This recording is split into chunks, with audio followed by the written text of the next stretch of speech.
எல்லாம் படிச்சு எல்லாம் படிச்சிருக்கீங்க. கல்லணை கட்டியது கரிகாலன். எந்த கரிகாலன் தெரியுமா? கன்ஃபியூஸாக இருக்குது. முதலாம் கரிகாலன், அதாவது முதலாம் நூற்றாண்டு கிபி நூற்றாண்டு. கவனிங்க, அதை கிமு முதலாம் நூற்றாண்டு கிபி முதலாம் நூற்றாண்டில் வாழ்ந்தவர் அவர் கரிகாலன். அவர் வம்சத்து ராஜவம்சமே கிடையாது. ஏதோ ஒரு ஏழை விவசாயியாக இருந்தவர். ஒரு சமயம் காலிலெல்லாம் இந்த நெருப்பு போட்டு தான் கால் கரிகாலன் தான் கரிகாலன் பேர் அவருக்கு. அவருக்கு அந்த சிம்மாசனம் கிடைச்சிது இயற்கையில். அதை அவர் இது பண்ணி இது பண்ணி அப்போ வரும்போது அப்போல்லாம் இங்கே இல்லை அரண்மனை, உறையூர் அங்கே அந்த ஏரியாவில் இருந்திருக்காங்க. அதனால தான் அவர் அங்கே சூஸ் பண்ணி கல்லணை கட்டினார்.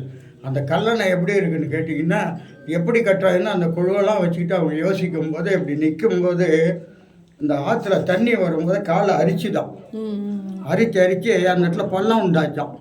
இப்போ இங்கே பார்த்தீங்களா அந்த பள்ளம் வருதுல்ல, இந்த மணலில் இது உண்டாகும். அதுவும் தண்ணி போகும்போது அதிகமாக பள்ளம் உண்டாகும். இப்படியே பள்ளம் உண்டாக கல் கீழே போய்கிட்டே இருந்திருக்கு. இப்போ என்ன பண்ணியிருக்காரு, ஏன் கல் கீழே போகுதே, அப்போ கீழே பார்த்துடலாமேன்ட்டு பெரிய பாறாங்களை கொண்டாந்து வைங்கன்னு அடிக்க வைங்கன்னாராம். அடிக்க வச்சோடனே அது கல் தானாக கீழே போயிட்டான். கடைசி பாறை வரலும் போட்டுன்ட்டு விட்டாங்க. பாறையில் போய் முட்டினதுக்கப்புறம் அந்த கல் மேலே வச்சு தான் அது கட்டினது. அது எல்லாமே கருங்கல். அதனால தான் இன்றைக்கி அது அசைக்க முடியாது. எத்தனை லட்சம் வருஷம்னாலும் அது அசையாது கல்லணை. முதல்ல காவேரி வந்தது, அப்புறம் வெண்ணாறு பிரித்து விட்டாங்க, கொள்ளடம் பிரித்து விட்டாங்க, இப்போ இன்னொரு ஆறு பிரித்து விட்டாங்க. இப்போ ஒரு புதுசாக ஒரு வடிகால் கட்டிக்கிட்டு இருக்காங்க. அதன் மாதிரி இங்கே வந்தப்பறம் இது அப்படின்னு கேட்டால் இடையில வந்து சோழர்கள் ஒரு 300-400 அவர்களுக்கு அப்புறம் சீனடிச்சு போச்சு. கலப்பரையர் வந்து காலி பண்ணிட்டாங்க இவங்களை. பட் இருந்தாலும் ஃபேமிலி குடும்பம்லாம் இருந்திருக்கு, அமைதியாக இருந்திருக்கு. எங்கேயோ எங்கேயோ இருந்துட்டு கடைசியில் பழையாற தலைநகராக கொண்டு வந்து இங்கே இருந்திருக்காங்க. விஜயாலய சோழன் தான் அதை மறுபடியும் எடுத்து நிறுத்துந்து. விஜயாலய சோழன் ரொம்ப மிக தைரியமான தைரியசாலி, மிக நல்ல சாண மாதிரி பெரிய ஆளாக இருக்கக்கூடியவர், நல்ல வலுவான உள்ளவர். அவருடைய காலத்தில் தான் அங்கே இது பண்ணியிருக்காங்க. அது ஏன் பழையாற தகரன்னு அவங்க கொண்டு வந்தாங்க அப்படின்னா, பாண்டியர்கள் வலுத்திருந்தாங்க அந்த சமயத்தில். மதுரை பாண்டியர்கள் வலுத்திருக்கும் போது இவங்களால அங்கேருந்து அவங்களால போர் போட முடியலைங்கிறதுக்கு இங்கே பல்லவர்களோட சிநேகம் பண்ணிக்கிட்டு இங்கே பக்கத்தில் இருந்ததுனால இங்கே இருந்துட்டாங்க. அவங்க பல்லவர்களோட சிநேகம் பண்ணிக்கிட்டு பாண்டியரை ஏற்றுக்கிட்டே இருந்திருக்காங்க. அப்படியும் பாண்டியர்களை எதிர்க்க முடியல, அவங்க வலுவாக இருந்திருக்காங்க, இவங்க அடங்கியே போயிருந்திருக்காங்க. அப்போ விஜயா சோழனுக்கு போரில் அடிபட்டு கால் நடக்க முடியாது, வீட்டில் ஓய்வில் இருக்கார். ஆதித்த சோழன் பையன்கிட்ட பொறுப்பு விசாரிச்சு கொடுத்துட்டு இவர் வீட்டில் ஓய்வில் இருக்கும்போது ஆதித்த சோழன் காலத்தில் தான் அந்த சண்டை நடக்குது.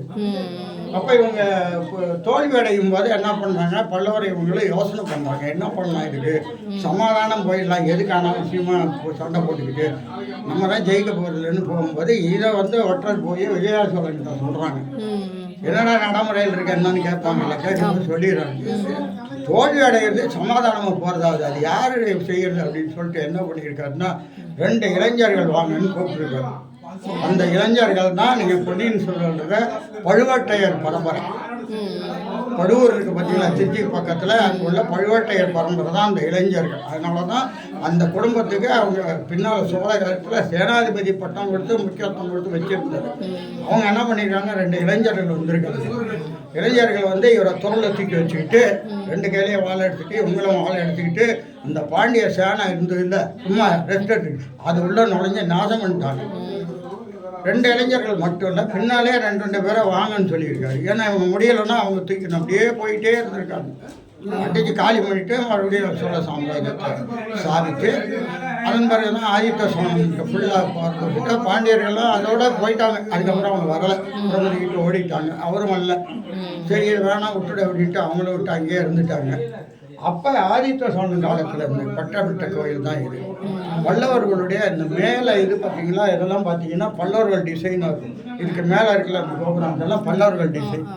கீழே கோயில் இது எங்கள் பழைய நகரம் தலைநகரம் பழையாறு, தலைநகரம் பழையாறு, அதனால கீழே பழையாறு 2 இருக்கு. இப்போ நீங்கள் கோயிலேருந்து நேர் தென்புறம் போனால் ஒரு பழையாறு இருக்குது, அதுக்கு மேல் பழையாறு. அங்கேருந்து கொஞ்சம் வந்து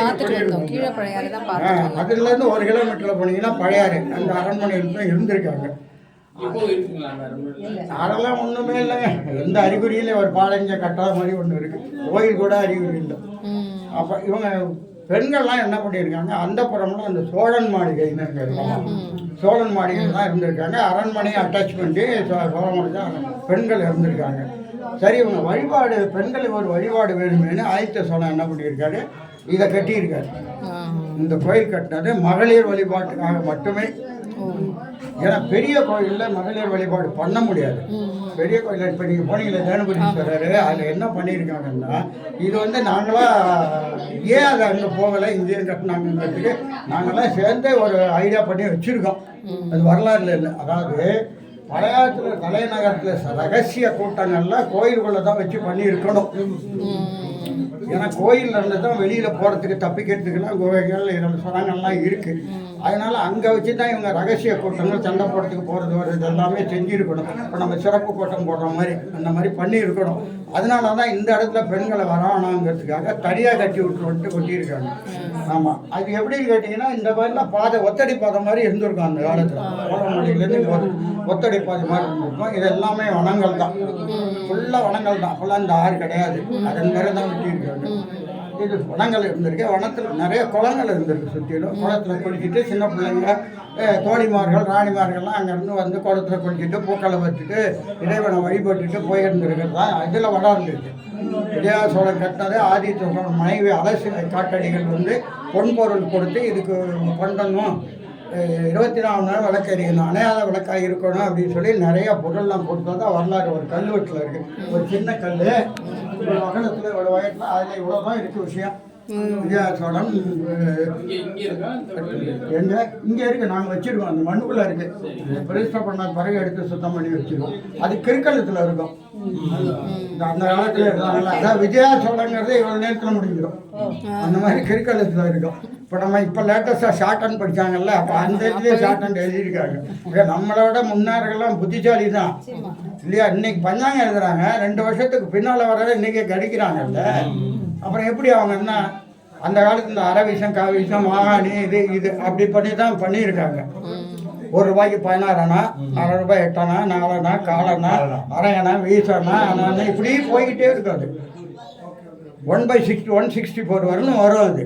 அப்போ அதெல்லாம் கால்குலேட் பண்ணியிருக்காங்க. இது வந்து அனுமானம் இல்லை, எதையும் பார்த்து சொல்லலை, கால்குலேட் பண்ணியிருக்காங்க. அதே நேரத்தில் இந்த ட்ராவலிங் இருக்குல்ல, சூரியனுடைய ட்ராவலிங் தன்மை, இதை வச்சே கால்குலேட் பண்ணியிருக்காங்க.